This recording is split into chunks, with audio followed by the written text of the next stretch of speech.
Hello and welcome to the Fishing Guide Podcast. I'm your host, and today we have a special guest. And I have to say first, we're at the Bucks and Bass. Did I get that right? Buck and Bass. I got it right. You got it right. I'm pretty happy about that. I usually get it backwards because I'm so excited about bass fishing and bass anglers. Ryan, tell them who you are. My name is Ryan Salzman. I started out my pro career on the pro circuit side on FLW, now Major League Fishing. Right. And last year, I finished third in Angler of the Year, which qualified me for the Bass Pro Tour. So here we are, fishing my rookie season on the Bass Pro Tour in Major League Fishing and loving it. So a lot of people think this is an easy step. Like, boy, I'm just going to go become a pro. Let's hear a little bit about, like, your history. How'd this all come about? So when I was 11 years old, I saw my first tournament on television. It was the Outdoor Channel. It was an FLW, and I think it might have been Smith Lake. Scott Canterbury was catching him on a buzzbait or something like that, back when he was in his rookie season. And I told my mom, I said, I want to fish for a living. And she kind of laughed and said, you're going to get a real job, to what every 11-year-old says. And that dream just never died. I just learned as much as I could about fishing, and I was obsessed with bass fishing. Kids wanted to go play, I wanted to go fish. And it just carried over into college. I joined the military, and that was kind of my path to get to where I am. I could never be where I am without joining the military because it paid for my school and allowed me to get some of the VA benefits that allowed me to get a home and whatnot in healthcare. So that was an important phase of my life, and I went to the National Guard and started guiding in 2011 out of active duty, and continued my service along with guiding. And then it was Alabama Bass Guide, and basically guided on Pickwick, Wheeler, Wilson, and Guntersville. Majority of the time being Guntersville and Pickwick, with different tournament trips on Wheeler and Wilson for locals. And did that for about 5-6 years, fishing BFLs. When I finally won my first BFL in 2015 on Guntersville, it was my biggest string I've ever weighed in any tournament till this date. It was like 32 pounds, something ounces. And it was ironically the same year I launched my swim bait company. Right. And I was using my swim baits to catch them. And that's when I knew I had something special with True Bass Swimbaits. And everything just kept growing from there. Guntersville's known for a swim bait lake, so guiding, would throw the swim baits, catch a lot of fish. Pickwick, the smallmouth, love them. And, fast forward a few years, I jumped into the Costas, did real well, qualified for the Cup. Right. I was the highest finisher at the championship, which was on Guntersville that year. I finished like 11th, and I was the highest finisher out of Central, which qualified me for the Cup. And at the same time, I qualified for the Pro Circuit that year. And then I double qualified for the Cup and made a top 10 there. Then jumped to my second year, had the sophomore slump. Right. Man, and it was tough. It was like, do you want this or not? I made one $10,000 check that year, was losing money. And I basically had to guide every single day in between tournaments to make a living that year. Wow. So anyone that's fishing or thinking about becoming a professional fisherman, definitely don't quit your job. Right, exactly. You're not even until you're 5 years in, 6 years in, I wouldn't even think about quitting have another source of income. Right. Because you really got to be one of the top 1% of pros.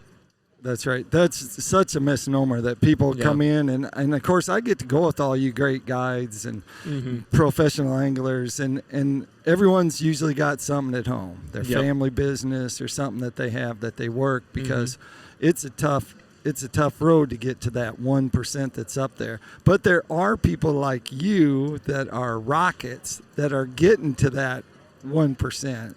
I'm very blessed, man. I've just been so blessed. I feel like you have to kind of have a knack for it too. Right. Some people can fish every day. I'm never going to be a great piano player. I don't have that in me. Right. So, but you're never going to know if you have that level in you until you go for it, and try your hand at it. So when you do go for it, you really have to go all in, while holding on to a job. So it's very demanding, but if you love the sport enough, you'll make it happen. Yeah. So you started a bait business. How did that all happen? Were you tinkering with some other baits, and then you're like, hey, I need to make one that is for me, one that works better, because there's always something, something we all know. All anglers tinker with lures. It doesn't matter if they're old original wiggleworts people are Yep. still messing with, but there's something that makes lures special. And I happen to have a couple pictures of you just like a couple weeks ago or a week ago, I guess, and you're holding up two very big smallmouth. Mm-hmm. And so tell us, lure company and kind of that design that you came up with. So I never planned on being a lure designer or a manufacturer. I've always had an entrepreneurial spirit because when I was growing up, a lot of my family lives in Wisconsin, and in the summers I would go work with them, and my uncle owns a greenhouse business. So when I would go spend my summers with him, he would carry me to farmers market, and I would sell flowers, and I'd be wheeling and dealing, just selling things.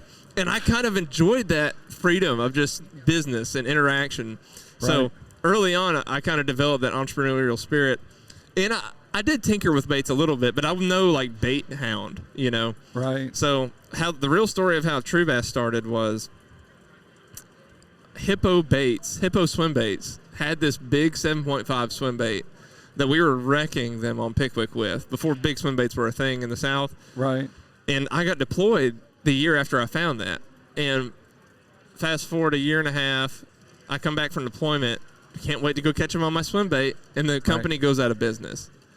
So I had like 4 baits left. I'm like, oh my God, I'm distraught. I'm like, because when you got bit, it was a 5 to 7 pounder, and we were getting in the summer. We'd win about everything on them. So when you win as an angler, you're like, I would need this for myself. Right. So I searched every manufacturer in China to see if they would make it, and I found one, and it was going great. They had all the specs, and I went to order it. I was like, this is just for me and my buddies, And they told me, all right, that'll be minimum order of 1,000 a color. I went, I spit up my coffee. I said, oh my God, there's no way I can do that. Right. Financially, it doesn't make sense. So I said, well, let me think about it. I came up with a business plan. I said, all right, I'm going to sell these, but if I'm going to sell them, I need to design a smaller version. So that's where the design process come in, realizing to get the big swim bait I wanted, I needed to design something to go with it. So that's kind of where the Little Head 4.5 was born, which is the best swim bait I think has ever been made just by a company. Right. It's different. It's a different hollow body swim bait if you're listening. It's got a more tight action. It's like a finesse hollow body. Shad have a really tight swimming action when they swim. A Shadowlicious, a Bass Tricks, a Zoom, all kind of have an exaggerated left and right wobble. Right. And the True Bass just turns on its axis really tight and has a nice tail kick back there. Looks extremely natural. So I've just expanded off of the 4.5, and I took a $20,000 loan for the initial order, and I have flipped that ever since and just kept it growing. It's slow and steady. Every time order a little more and order a little more, and we don't keep them in stock. So we're now we should hopefully hit $1 million this year, and that'll be great. Wow. Yeah. So you got to get this asked 100 times at least a year, if not more, at least once a day. Can you make a special color for me? I do hear it a lot. I got a special color. You make me a special color, Ryan. Yeah, man. I'll tell you, hey, you know what? Go get a good Sharpie. Color it how you want. But so we did do a custom color for Guntersville. Oh, all right. And I named it after Rex Chambers. He passed away a few years ago. Yep. Heart attack, great angler in the area. It's kind of that lavender. Troy Jens actually made the color Royal Shad in the trap. It's basically a Royal Shad swim bait. Right. So it's purple on top. It has the white side and a little bit of chartreuse on the belly. And we made it specifically for Guntersville. But I kind of have 2 versions of it. I have a loud white for base, and then I have an opaque. So we have Rexy and Sexy Rexy. Oh, there's the 2. That was the one custom one that we did. How many colors do you have? I think 12 to 14. 12 to 14? Yeah. Didn't know I was going to throw you under the bus there for color. I don't even keep count because I just I want that, I make it. I want that, I make it. And I should probably go in there and count, but off the top, we could have 15. I don't know. But we have, the black and blues, green pumpkins. Right. We have a golden shiner looking color, and then every color in between for a shad, so like a blueback herring and just a loud, bright citrus color one, like a crankbait, and that one's called Citron. That's the one you saw me throwing in the horseshoe. Right. It's a very loud, bright colored, and them smallmouth, they really like it. I saw it. Yeah. I saw it from a long ways away. Yeah, you can away. see it's like glowing, like a little highlighter just flying through the air. Let's talk about your guide service because you do multiple lakes. So tell them where, like normally you guide in between fishing the tournaments. Yep. So the main 2 lakes I guide on are Lake Guntersville and Pickwick Lake. Right now in the spring, I tend to gravitate between Guntersville rattle trap fishing and fishing below Wilson Dam for smallmouth. Now, if I wasn't fishing the Bass Pro Tour, I would basically be on Pickwick Lake for smallmouth guiding for the next 3 to 4 weeks. Basically, mid-March through mid-late April is prime time for smallmouth. So if you ever want to go smallmouth fishing on Pickwick and Wilson Lake, that is the time. They're feeding up before the spawn, then they go on the spawn, and then you can start throwing those more finesse baits and catching them off the bed. You're not visibly sight fishing them, but you know you're catching them off their beds off boulders. So that's pretty much what we do in the springtime. The rest, I kind of transition more towards Guntersville for the rest of the year. Ledge fishing, I do a lot on Pickwick Lake. I do a lot of tournament trips on Wheeler. It's not a premier guide lake, but I will tell you that lake is stronger, one of the strongest lakes on the Tennessee River now. The grass came back about 3 years ago. And the grass is everything, yes. Everything. That's what counts. 23 pounds won a local Guntersville tournament the other day, and 24 pounds won a Wheeler tournament. Wow. All largemouth. And then I think Randy Howe went and caught like 25 pounds of smallmouth right before this tournament with his wife. I was, oh my gosh. I saw some of the pictures. Oh, man, they were whacking them. It's crazy. That is crazy. So tell us some more about fishing, say, Pickwick or Guntersville that might be helpful to someone who's watching this and trying to pick up some tips on fishing Pickwick and fishing Guntersville. So Pickwick, the biggest tip I can give you is to look at the water level and at the time of year you're going. In the winter, they do a winter pool, which is like a drawdown, which is what we're in now. And the reason they do it is because all the flooding we get. Like you saw at the dam the other day, all the floodgates were on. If they didn't do that, the lake would severely flood. So look at the water level and the time of year. So they raise the water level in Pickwick mid-April. So the bass usually hold off on spawning until it comes up. So right at mid-April, if you see that water come up and you're here, go to the bank because those bass are going to move up with the water. And same thing in the fall. If you go there in the fall, there's a winter drawdown in mid-October. So when they draw it down on October 15th, those bass are going to pull out offshore. And this piece of advice is going to help you find fish a lot quicker than if you didn't know that. It affects a lot of the fishing there. This is water level and, floods and what have you. Yeah, it's pretty crazy out there. 2 great reservoirs to fish, though. Yep. Like Guntersville, the best thing I can tell you is fish the grass and cover water.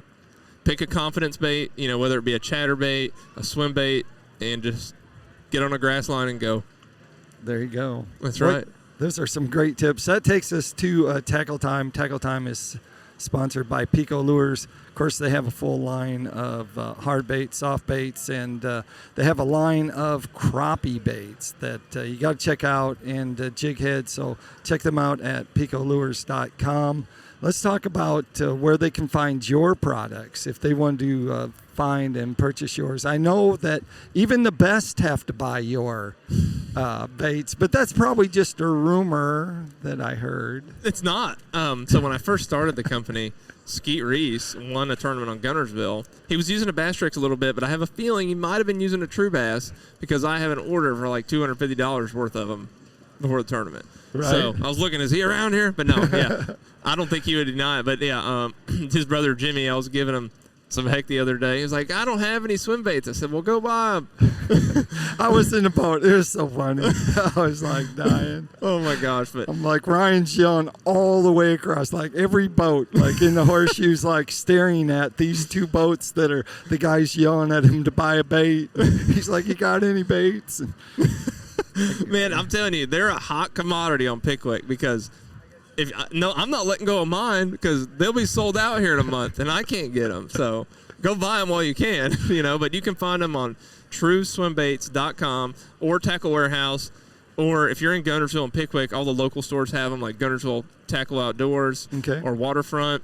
Perkins Outdoors carries them also on Pickwick if you're in that area. Okay. And then how about your guide service if they want to hook up with your guide service and go, how do they get in touch with you? So if you can, I have a contact form on alabamabassguide.com, but you can also reach me through Instagram. It's albassguide_memelord. I'll say that again, albassguide_memelord. And that there's a good story to that. Tell us. Okay, so I got pretty sick with the flu one year, and I couldn't fish for like 2 weeks. Right. And I was just bedridden, and I wanted to keep my social media going, so I started posting memes every day. And people got used to my memes, and I put them on my story and posts. So when I got better and quit posting them, people got upset. They're like, where's our memes? They're like, you're my meme dealer. And Jordan Lee called me out. You know, at the time I hadn't made it big, to the big stage yet. And a 2-time Classic winner told me I should change my name to Meme Lord. So I listened to Jordan Lee, and I changed my name to Meme Lord. And there you have it. That's it. That's how it happens. Yep. Man, what a great show. I so appreciate you coming to the Buck and Bass booth and hanging out, but also doing the show. Will is over there. He's hanging. We're waving over to him. Like I always like to end the show, make sure you keep your hooks sharp and your lures in the water. Tight lines.